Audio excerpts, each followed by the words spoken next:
इंद्रियों का गुलाम नहीं होना है ना? इंद्रियों का गुलाम नहीं होना है।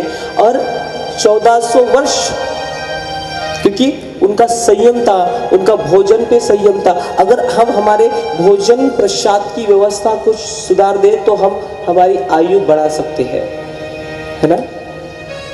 हम जो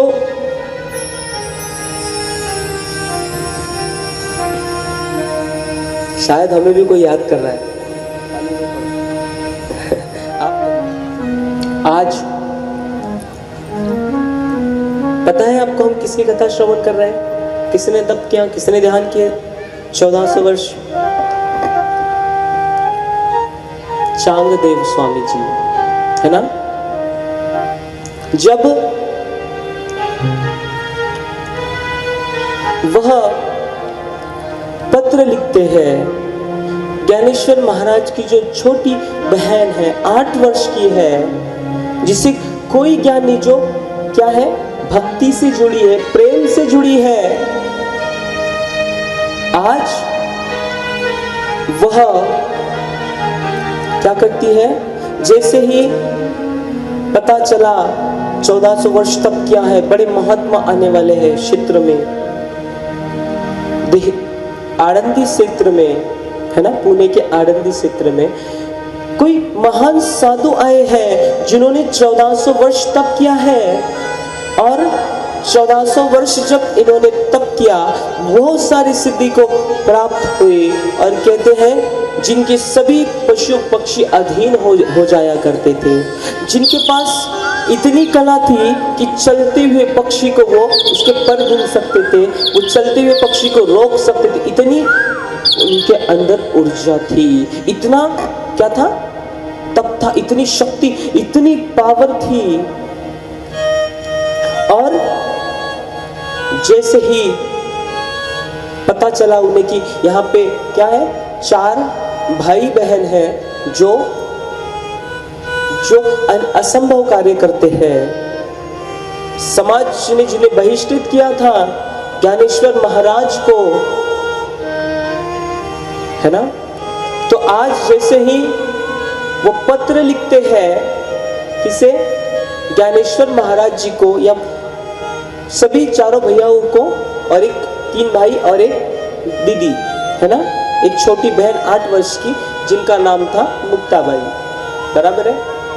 हाँ, थोड़ा कंफ्यूज हो गए तो बताइएगा। और जैसे ही मुक्ताबाई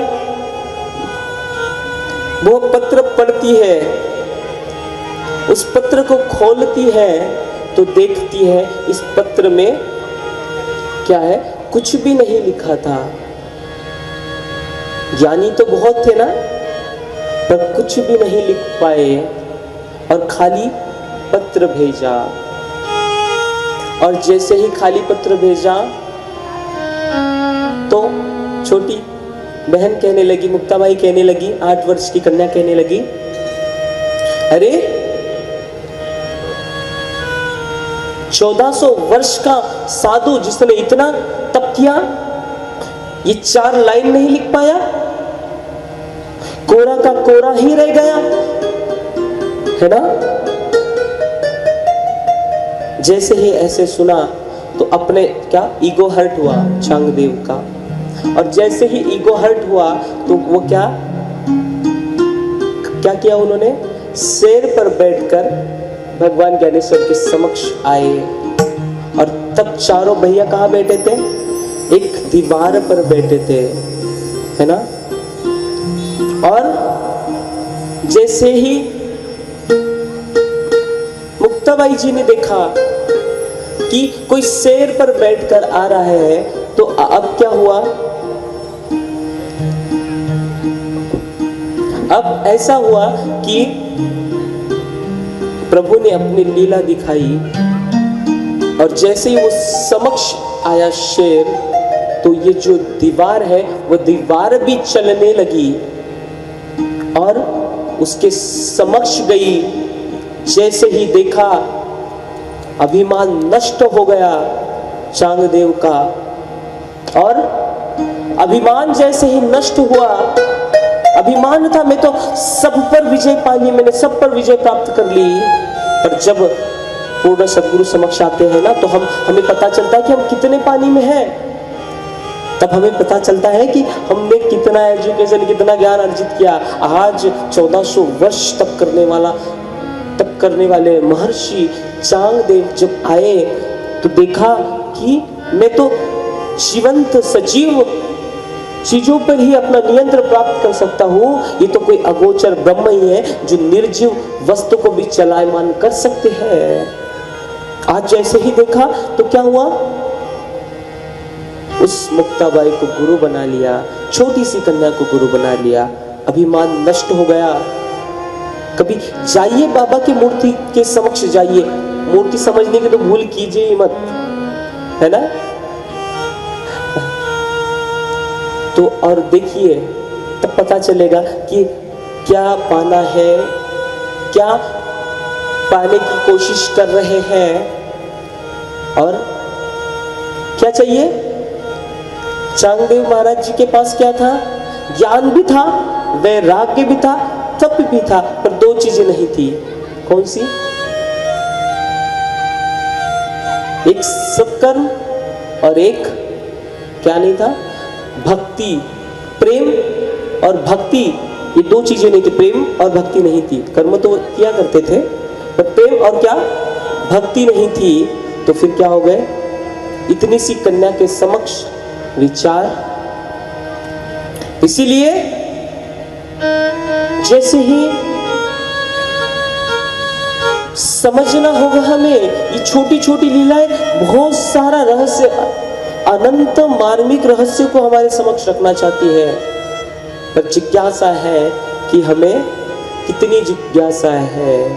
कल थोड़ा पीछे चले, अथा तो ब्रह्म जिज्ञासा, ईश्वर की, ब्रह्म की, परमात्मा की जिज्ञासा जब तक उत्पत्ति नहीं होगी, है ना। जब लकड़ी में आग होती है पर दर्शन नहीं होता उस आग का, जब वो एक चिंगारी के सानिध्य में आती है तब क्या हो जाता है, तब क्या होता है जी, वह लकड़ी आग बन जाती है और इतनी सामर्थ्यशाली हो जाती है कि वो किसी को भी भस्मीभूत कर सकती है।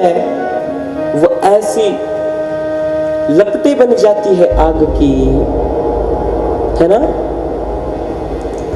और इसलिए वो प्रेम की चिंगारी होनी चाहिए, है ना। प्रेम की चिंगारी जब जीवन में पैदा होगी तो फिर गुरु से सायुज्य, परमात्मा का दर्शन, ये सब जीवन में हो जाएगा। पहले शुरुआत हमको ही करनी है। आज पंचम दिवस है ना, क्या बोलना पड़ेगा फिर, क्या बात है, जय श्री राम। लगता है भोजन ठीक नहीं हुआ, इधर कौन है भोजन बनाने वाले, ठीक बनाओ यार, इनको खिलाओ सभी को। क्या बोलना पड़ेगा फिर, जय श्री राम, जय जय श्री राम, है ना। इसलिए जुड़िए परमेश्वर से, परमात्मा से जुड़िए। आज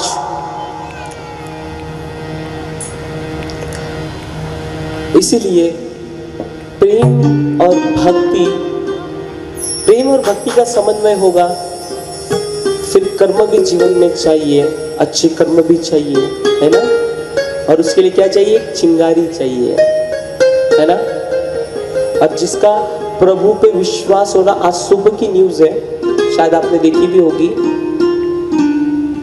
विश्वविख्यात कथाव्यास भागवत भूषण पंडित प्रदीप मिश्रा जी, जो शिव पुराण विशेषज्ञ हैं, आज जैसे ही नीलकंठेश्वर महादेव के वो दर्शन करने गए, रास्ता थोड़ा अच्छा नहीं था, छोटा था, और जैसे ही वो गाड़ी में जा रहे थे दर्शन हुआ, और दर्शन करने के पश्चात जब वो लौट रहे थे तो क्या हुआ, गाड़ी पलट गई, भयंकर एक्सीडेंट हो गया। और जैसे ही भयंकर एक्सीडेंट हुआ तो आज गाड़ी के सभी जो पार्ट्स थे वो सब विदीर्ण हो गए, कुछ टूट गया, ग्लास टूट गए। और फिर जैसे ही देखा गया, सभी भीड़ इकट्ठा हुई, और जैसे ही भीड़ इकट्ठा हुई तो क्या हुआ? फिर देखा गया, कथा थी, कथा के समक्ष जाने वाले थे, और ऐसा एक्सीडेंट भयंकर हो गया। जैसे ही द्वार खोले गए, जैसे ही मिश्रा जी बाहर आए तो उन्हें खरोच भी नहीं थी। और जैसे ही मिश्रा जी ने आज कथा में कहा कि मैं एक चीज अवश्य करता हूं, निस्दिन सुमिरन करता हूं, शिव शिवाय नमस्तुभ्यम का जाप करता हूं, इसलिए आज मेरे महादेव ने मुझे बचा लिया। अगर इतनी सी गाड़ी रुकी ना होती ना तो वो गंगा जी में जाकर डूब जाती और किसी का भी बचना असंभव था। ऐसी होती है कृपा। आपका विश्वास ही आपको बचाएगा। प्रभु तो कहते हैं ना, भय तुझा पाठीसी आहे, मैं तेरे पीछे खड़ा हूं, तू डर मत, है ना। और हम क्या करते हैं? गुमराह रह जाते हैं। जो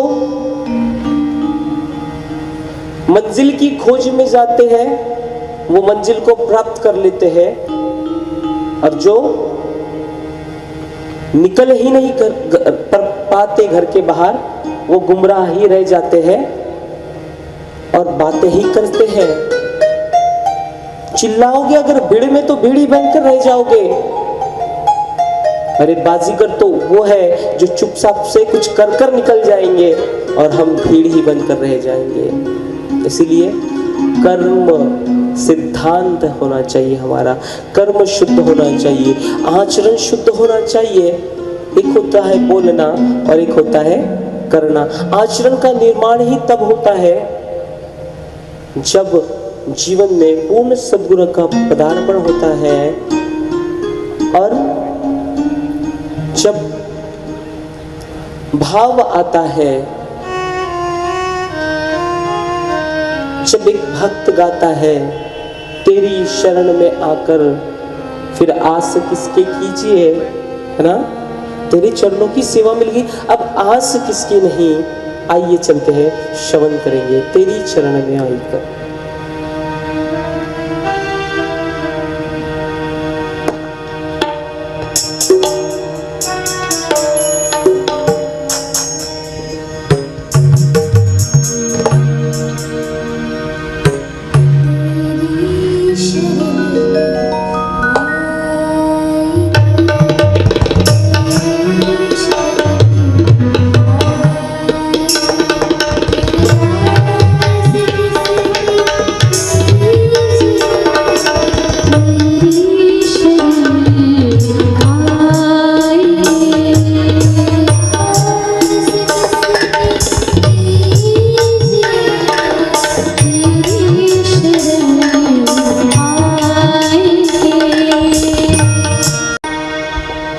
तेरी शरण में आकर फिर आस किसकी कीजिए।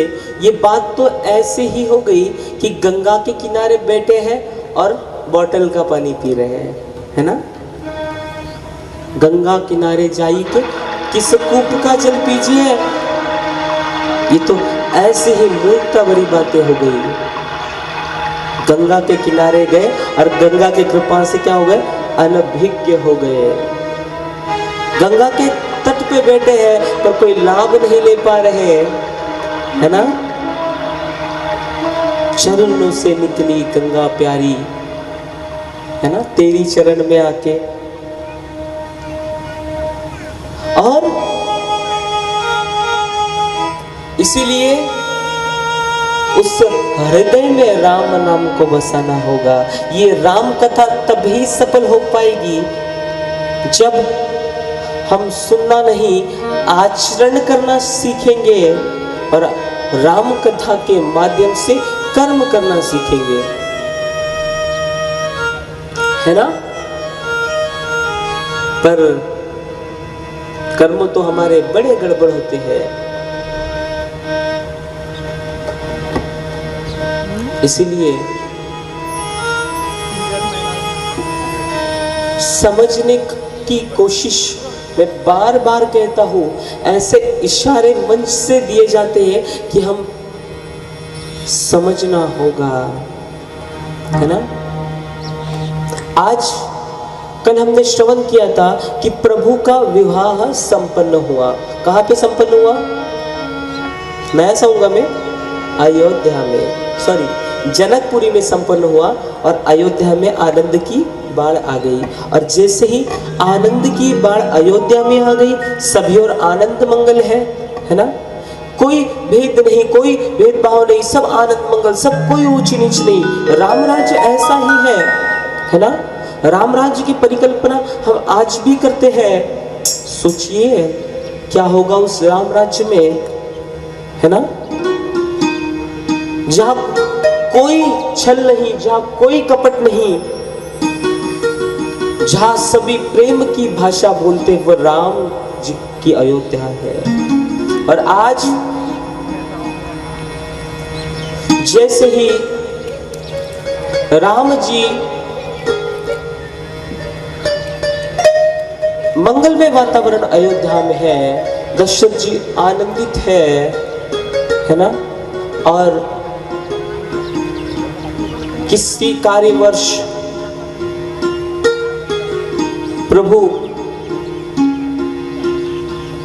प्रभु के जो भ्राता है भरत और शत्रुघ्न, ये कैकेयी देश में गए। जैसे ही वो कैकेयी देश में गए तो अब इधर कार्यभार महाराज दशरथ संभालने लगे। और क्या हुआ कि अब जैसे ही दर्पण में महाराज एक बार देख रहे थे, स्नान किया, दर्पण में देखा तो महाराज ने देखा कि मेरी दाढ़ी का एक बाल सफेद हो चुका है ना। तो अब समझ गए कि संकेत मिल रहा है, अब इस राज्य को किसी सही हाथों में देने की आवश्यकता है ना।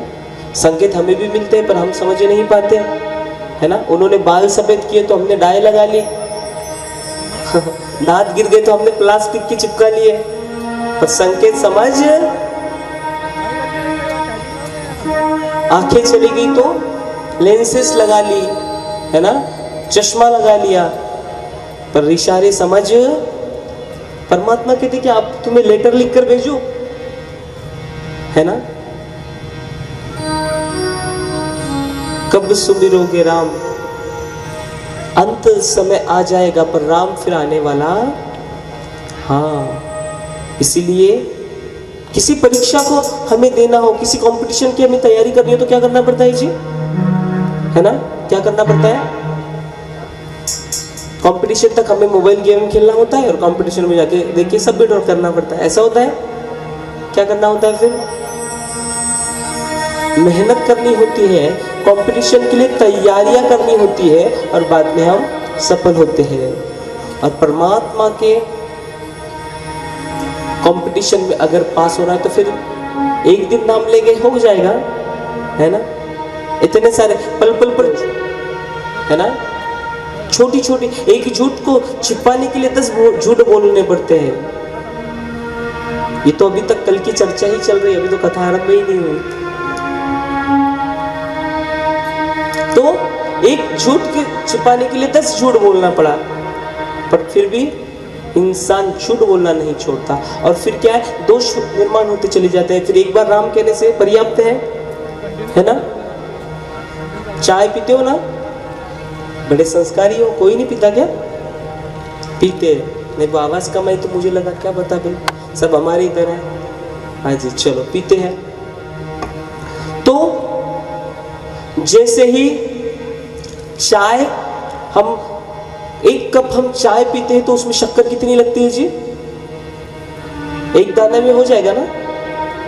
अगर कोई दे दे तो हम क्या होते हैं, ऊपर से नीचे तक लाल हो जाते हैं, अरे अपमान कर दिया, फीकी चाय पिला दी।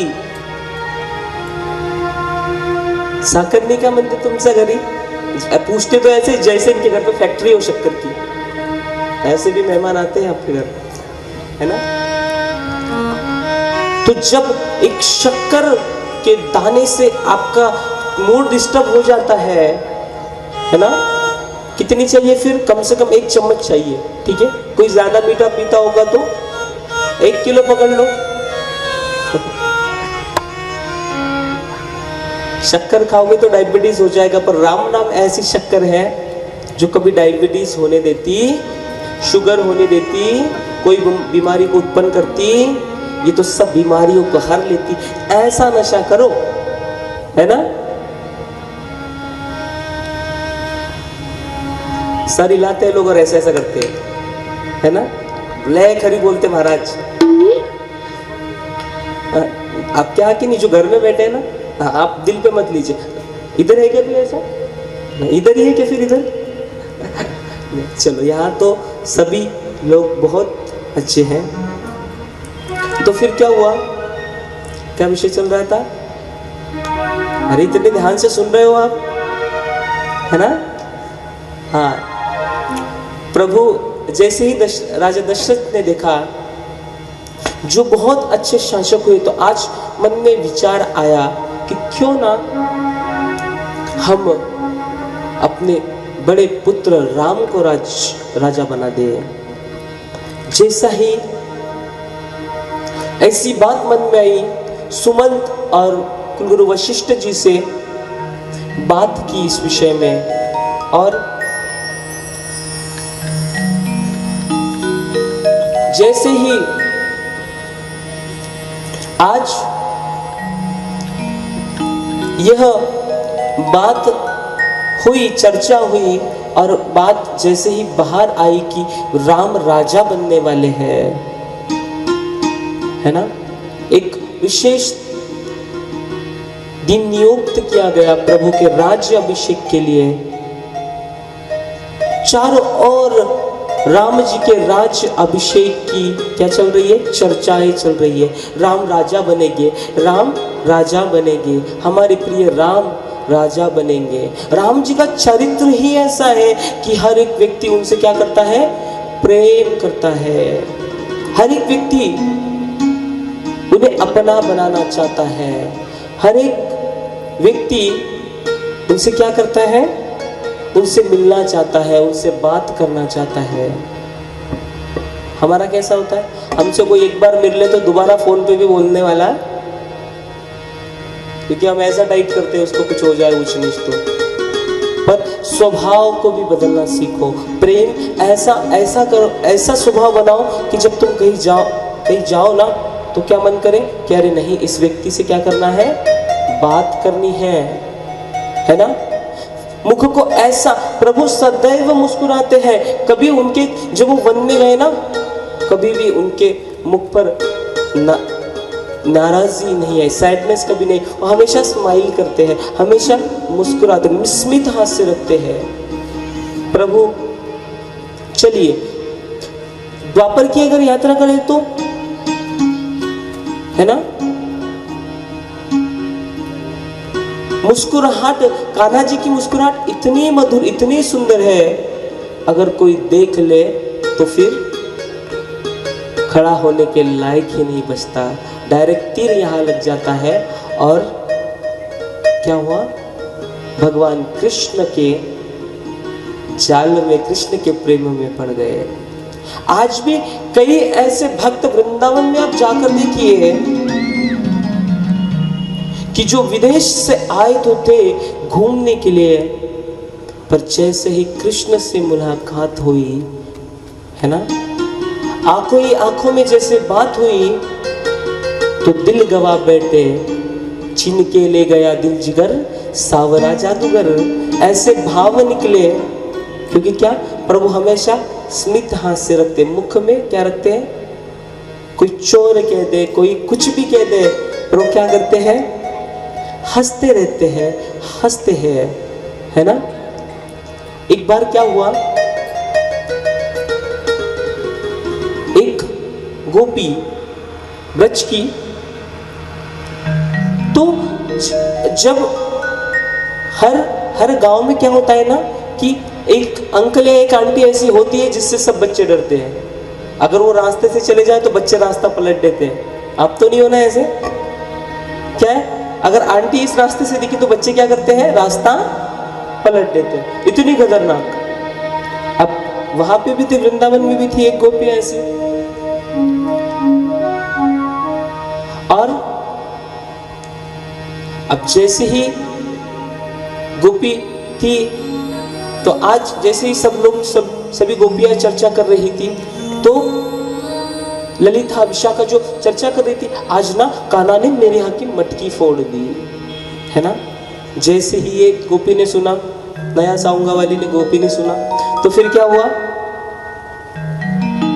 तो कहने लगी तुम ना बड़ी छूट दे रखी है उसे, तुमने, है ना, तुमने बड़ी छूट दे रखी है, कभी मेरे घर पे आए चोरी करने तो फिर मैं बताऊं उसे। अब कुछ तर्क लगाया गोपियों ने। अब कहा, कृष्ण के पास गई, कृष्ण खेल रहे थे सखाओं के साथ, और जैसे ही कृष्ण को कहा, बोले कृष्ण आज कहाँ जाने वाले हो, बोले है कुछ, है ना। तो आज ना वो गोपी कह रही थी कभी मेरे घर तो आके दिखाए, तुम डरते हो ना उस गोपी से। कान्हा जी कहते मैं नहीं डरता किस गोपी से,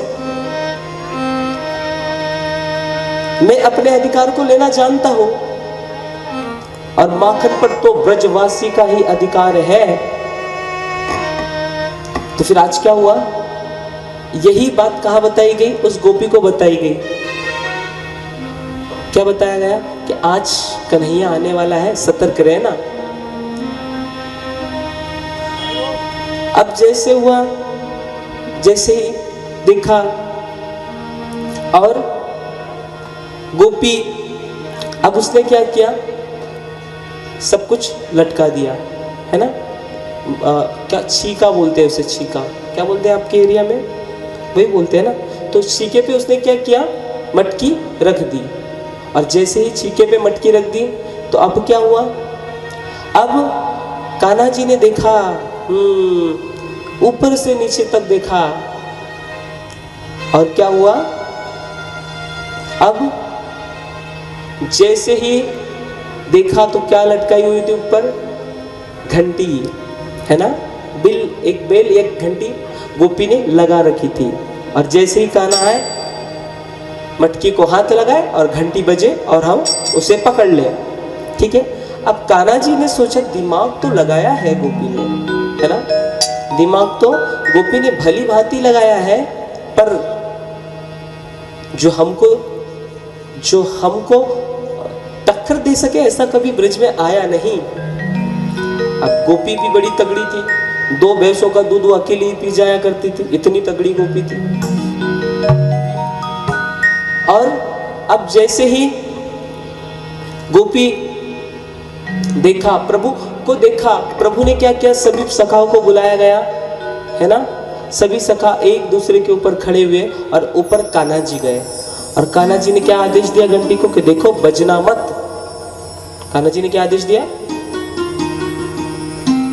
बजना मत। तो घंटी कहती ठीक है प्रभु, जो आपकी आज्ञा, मैं तो आपकी दास, जो आप कहे मैं वैसे ही करूं। अब क्या हुआ, पहले हाथ डाला भगवान ने, जैसे हाथ डाला तो पहले मटकी में माखन नहीं था। अब क्या की, मटकी उतार के दूसरी मटकी में, तो थोड़ा उसमें माखन था, सभी को माखन खिलाया प्रभु ने, घंटी बजी नहीं, है ना, घंटी नहीं बजी। और जैसे ही अब माखन निकाला और मुख में डाला तो घंटी जोर जोर से बजने लगी, और जैसे ही घंटी जोर जोर से बजने लगी, गोपियां आ गई और सब भाग गए, और कन्हैया ऊपर लटक गए। अब कन्हैया बोले, अब गोपी ने तो देख लिया, सब भाग गए। अब जैसे ही उस घंटी को पूछा, बोले तुम्हें कहा था ना बजना मत, मैं तुम्हें नष्ट कर दूंगा। तो क्या कहती है घंटी, वो घंटी कहती है कि प्रभु मैंने आपके आज्ञा का पालन किया, आपने माखन चुराया, मैं नहीं बजी। आपने वालों को माखन खिलाया, आपने सखाओं को माखन खिलाया, मैं नहीं बजी। पर एक भगवान भोग लगाए और घंटी ना बजे, ऐसा हो ही नहीं सकता। तो घंटी क्या करने लगी भाई, हमारी घंटी कब बजेगी? क्या बोलना पड़ेगा फिर? जय श्री राम, जय श्री राम, जय जय श्री राम। अब घंटी जोर से बजने लगी और फिर कान्हा जी को क्या किया? गोपी ने पकड़कर कहाँ ले गए? अब घूंघट करती थी, है ना, पहले की सभ्यता थी। क्या करती थी? क्या करती थी? इधर से आवाज आएगी, मुझे पता है इधर से तो आवाज आएगी ही नहीं, है ना, घूंघट का जो विषय है। क्या करती थी? गोपी इतना घूंघट करती थी। आज भी कुछ लोग करते हैं मर्यादा का पालन। तो जैसे ही गोपी घूंघट करती थी तो अब क्या हुआ? कन्हैया का हाथ पकड़ा। तेरी मैया तो मानती ही नहीं। कन्हैया को कहाँ ले चलिए? नंद भवन में, मैया यशोदा के यहाँ पे। और जैसे ही मैया यशोदा के यहाँ पे कन्हैया को लेकर जाती है तो कन्हैया कहते, गोपी मान जाना, गलती हो गई, मैं तो एक छोटा सा बच्चा हूँ, अगर मैं तेरा बेटा होता तो। अब गोपी मन के मन में मुस्कुरा भी रही है, उसे आनंद भी हो रहा है, पर वो क्या है? वो दिखाना नहीं चाहती। वो क्या, उसका जो डर है वो बनाए रखना चाहती है। चल तेरी मैया को दिखाओ आज मैं। अब चली चली चली, आधे बीच पहुंची। अब क्या हुआ? कन्हैया कहते हैं, बोले गोपी बड़ा हाथ दुख रहा, कम से कम हाथ तो छोड़। बोले नहीं, तू भाग गया तो। अब कन्हैया सोचने लगी, होशियार है ये, मानने वाली। तो अब कन्हैया ने क्या कहा? अच्छा एक काम कर, देख ना मैं छोटा हूं, मेरी कलाई ना दर्द हो रहा है, मेरी कलाई में, एक काम कर, तुम मेरा ये हाथ छोड़ दे, ये हाथ पकड़ ले। बोले हाँ ये चलेगा। अब गोपी ने क्या कहा? कन्हैया को इस हाथ से इस हाथ में पकड़ लिया। अब जैसे ही कन्हैया को इस हाथ से इस हाथ में पकड़ लिया और कहाँ गई? अब गोपी नंद महल में गई। मैया यशोदा को आवाज लगाई, यशोदा तू तो बड़ी कहती थी ना कि मेरा लाला चोरी कर ही नहीं सकता, तो आज जैसे ही देख तेरे लाला को पकड़ कर लाई हूं। जैसे ही गोपी बाहर, जैसे ही मैया यशोदा बाहर आती है, क्या हो गया? सुबह सुबह चिल्ला रही है, क्या कर दिया अब मेरे लाला ने? तो क्या हुआ? गोपी कहने लगी, देख इसने मेरे घर में माखन की चोरी की है और मैं इसे रंगे हाथ पकड़ कर लाई हूं। और गोपी ने क्या किया था पता है? भगवान ने तो थोड़ा सा ही माखन किया था, आधा माखन भगवान के मुख पे भी लगा दिया गोपी ने कि अब ये पकड़े जाए। और जैसे ही गोपी भगवान को लेकर आई, हाथ पकड़ा और हाथ पकड़ कर ले आई और देखा, देख मैं तेरे कन्हैया को पकड़ कर ले आई। तो मैया यशोदा बोले, तुम्हें परेशानी क्या है मेरे लाला से? सब गोपियां आकर यही कहकर जाती हैं। तो अब क्या हुआ? अब क्या हुआ जी?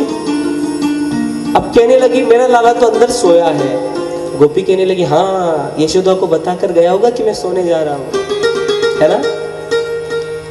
गोपी बड़ी होशियार, चल बुलाओ तेरे कन्हैया को। मैया ने दो आवाज लगाई, कन्हैया, तो कन्हैया आए नहीं। अब मैया यशोदा को डर लगने लगा, अरे अगर सच में कन्हैया हुआ तो। अब मैया थोड़ी लड़खड़ाते हुए आवाज लगाती है और क्रोध में आके एक बार, कन्हैया जल्दी बाहर आओ।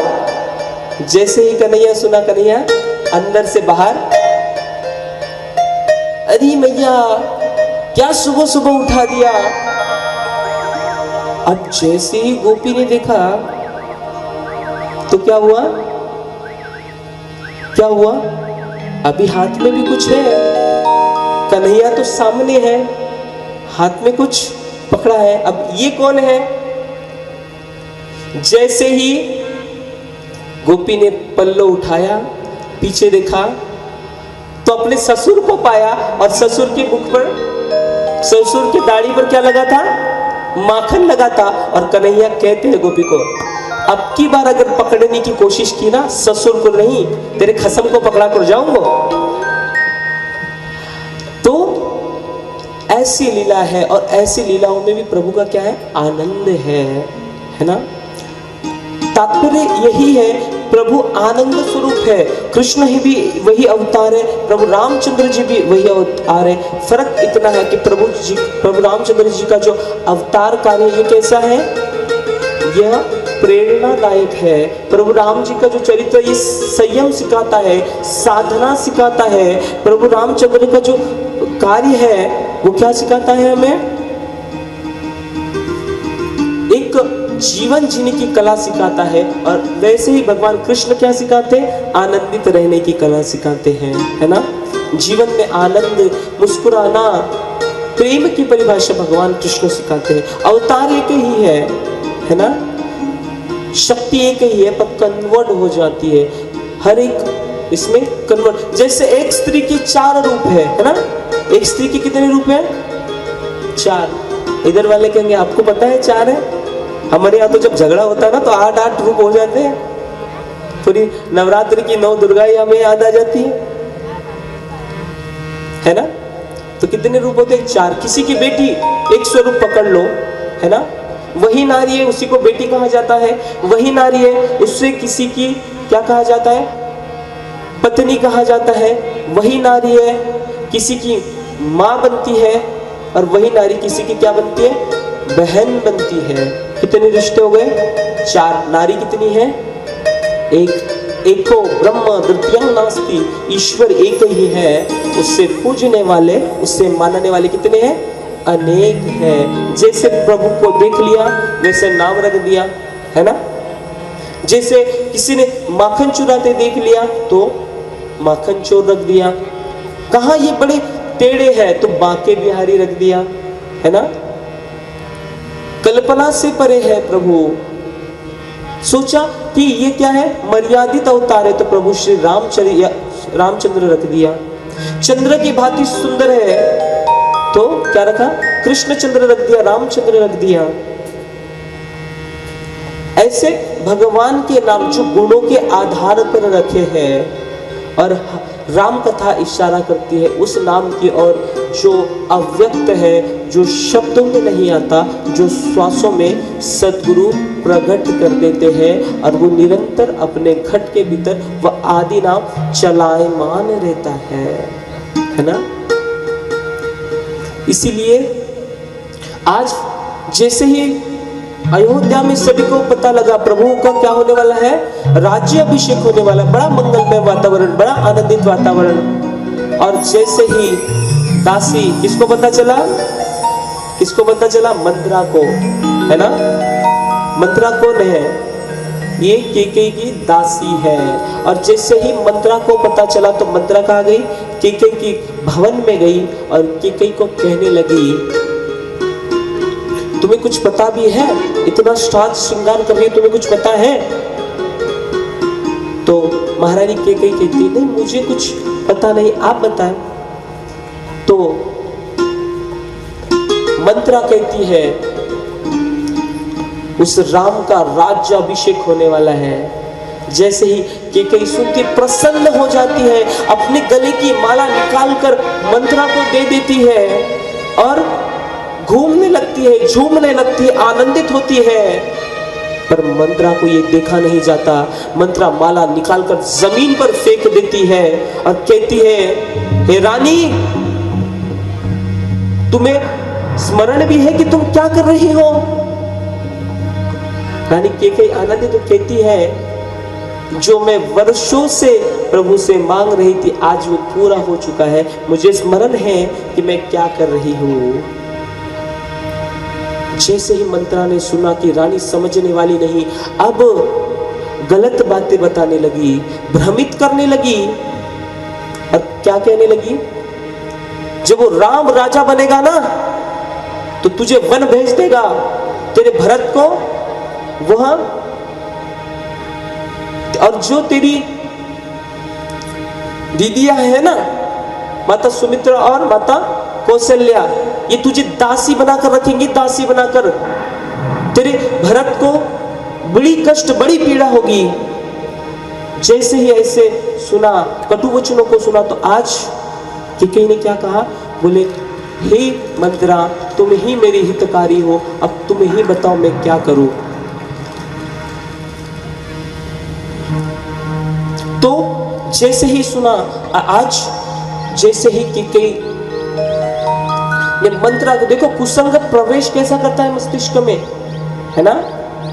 कुसंग ऐसे ही मस्तिष्क, और हमें गलत बातें ही अच्छी लगने लगती है, क्योंकि हम क्या है, इंद्रियों के गुलाम हैं। बात याद आ गई समक्ष वाली, पहली वाली, जो नहीं सुनना चाहिए वही सुन लेते हैं, और जो सुनना चाहिए उसको इंद्री पे काबू नहीं पा पाते। और आज की कई भी ऐसा ही करती है। और मंत्रा क्या कहती है, जाओ जो वरदान तुम्हारे राजा महाराज दशरथ के पास पड़े उन वरदानों को मांगो, और उन वरदान में 14 वर्ष राम को वनवास मांगो और भरत के लिए राज्य मांगो। जैसे ही आज माता कैकेयी जाती है तो आज मंत्रा कहती है, अरे ऐसे मत जा, जाकर को भवन में वास कर, और इस श्रृंगार, इस चमकीले वस्त्र निकाल कर काले वस्त्र को धारण करो।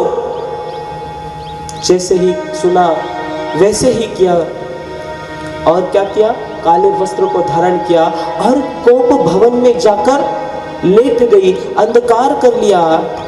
जैसे ही महाराज दशरथ ये शुभ बात बताने कर आए, मंगल में राम राज्य की बात बताने कर रानी को आए, और महाराज दशरथ को पता था कि सबसे ज्यादा अगर कोई खुश होगी तो वो कैकेयी है, जो राम जी के राज्याभिषेक पर खुश होगी। जैसे ही देखा रानी महल में नहीं, दासियों ने बताया रानी कोप भवन में है। महाराज दशरथ कोप भवन में गए, और जैसे ही महाराज दशरथ कोप भवन में गए तो आज क्या हुआ, फिर अंधकार देखा। और जैसे ही अंधकार देखा तो फिर क्या हुआ,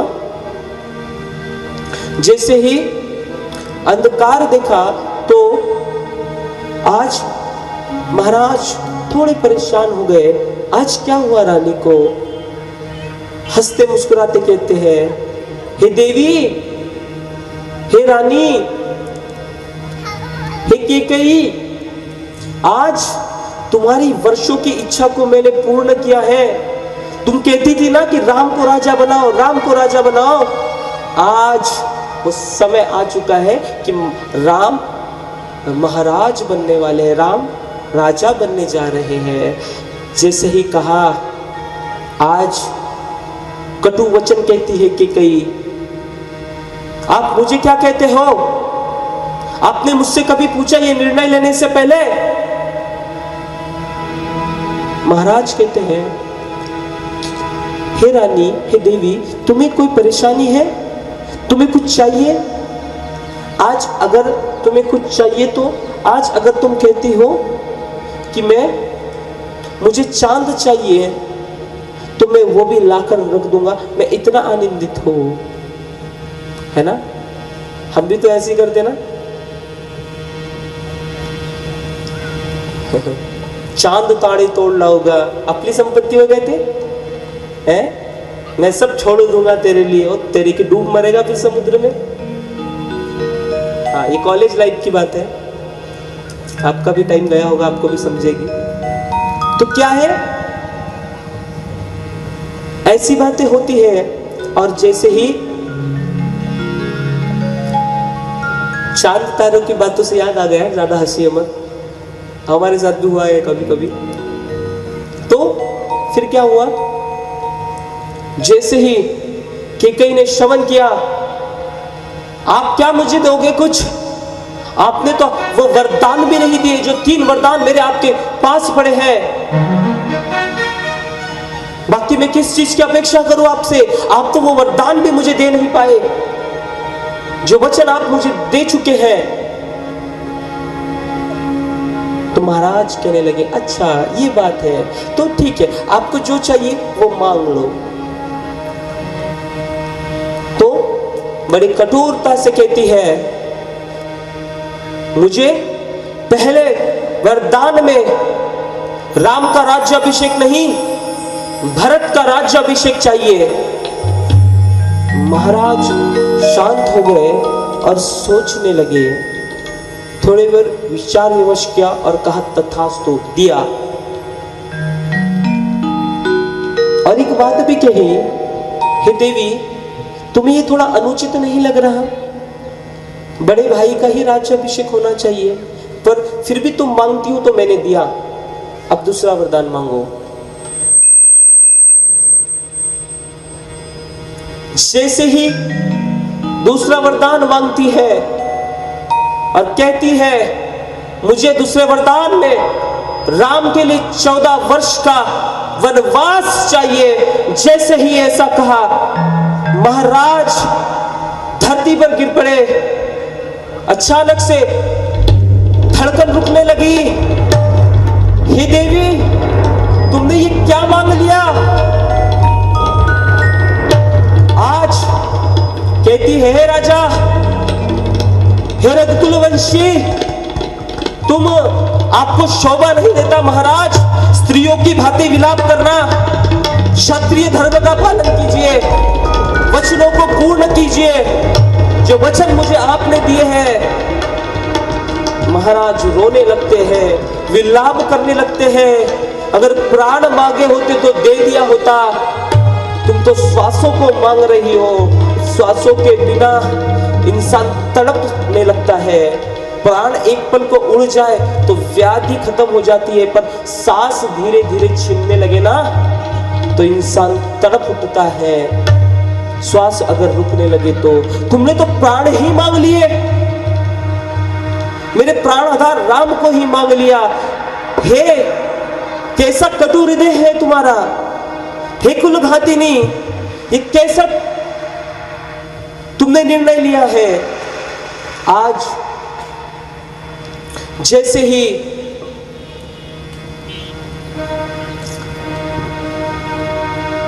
महाराज और महारानी केकई की चर्चा चल रही थी, वहां पर राम आए और प्रभु श्री रामचंद्र जी प्रणाम करते हैं। प्रणाम माते, प्रणाम पिताश्री। और जैसे ही प्रणाम करते हैं और अपने पिता को देखा, आंखों में अश्रु है, विवल है, विवल हो चुके हैं और कुछ कह नहीं पा रहे, अश्रुपात हो रहा है। और माता ने चीर वस्त्र को, काले वस्त्र को धारण किया है। प्रभु रामचंद्र जी पूछ उठे, पिताश्री क्या हुआ? आप क्यों विलाप कर रहे हैं? आप क्यों रो रहे हैं? आप क्यों अश्रुपात कर रहे हैं? तो जैसे ही केकई ने कहा, हे पुत्र राम, तुम्हारे पिता ने मुझे 2 वचन दिए हैं और वह अब उस वचन को पूरा नहीं करना चाहते। वह रघुकुल की जो रीत आ रही है उस रीत को तोड़ देना चाहते हैं। वो मेरे वचन को, मेरे वरदान को पूर्ण नहीं करना चाहते। प्रभु श्री रामचंद्र जी कहते हैं, हे माते ऐसा नहीं हो सकता। मेरे पिता ने तो हमेशा मुझे यही सिखाया है, प्राण जाई पर वचन ना जाई, रघुकुल रीत सदा चली आई। भगवान के वंश में कितने कई पूर्वज ऐसे हो गए जिन्होंने अपने प्राण की आहुति दे दी पर वचन नहीं तोड़ा। हरिश्चंद्र जी देख लीजिए, कई सारे राजा हैं अगर आप इतिहास पढ़े तो, पर आज वह जो रघुकुल की रीत है आज महाराज दशरथ तोड़ना चाहते हैं। हे माता आप बताइए, मैं उन वचनों को पूर्ण करूंगा। तो माता कहती है कि पहले वरदान में भरत को राज्याभिषेक दिया गया। प्रभु बहुत प्रसन्न हुए, मेरा भरत राजा बनेगा। और दूसरे वरदान में कहा कि तुम्हें 14 वर्ष का वनवास दिया जाता है। प्रभु फिर भी मुस्कुराते हैं और आज्ञा लेकर पिताश्री को प्रणाम करते हैं, मैं इस वचन को पूरा करूंगा। ऐसे शब्द कहकर आज कहा जाते हैं माता कौशल्या के भवन में जाते हैं और माता कौशल्या को क्या कहते हैं, हे माँ, मेरे पिता ने बड़ा अच्छा बंटवारा किया। मेरे भ्राता भरत को अयोध्या का राज्य दिया और पिता दीनी मोहे कानन राजू, मुझे क्या दिया पिता ने, वन का राज्य दे दिया। कितना अच्छा बंटवारा किया। नजारा देखिए प्रभु का, है ना। समझने की, जो दुख में भी सुख को ढूंढ लेते वही तो भक्त है ना। वरना बिस्तर पर, मखमल के बिस्तर पर भी नींद नहीं आती, है ना। मखमल का बिस्तर खरीद लिया पर नींद को तरसे नैना।